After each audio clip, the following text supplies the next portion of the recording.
با نام یاد خدا شاید فرصتی نباشد. پستا هستم. سلام. درود میفرستم به همه شما. ناگهان یادم اومد مدعی ها زیر خاک خوابیدن. تو ادعای چی داری؟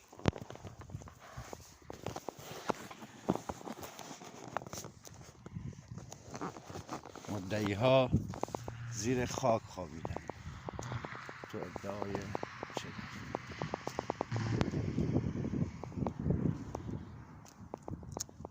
اینا همش یک روزی مدعی بودن که این شهر، بخشی از این شهر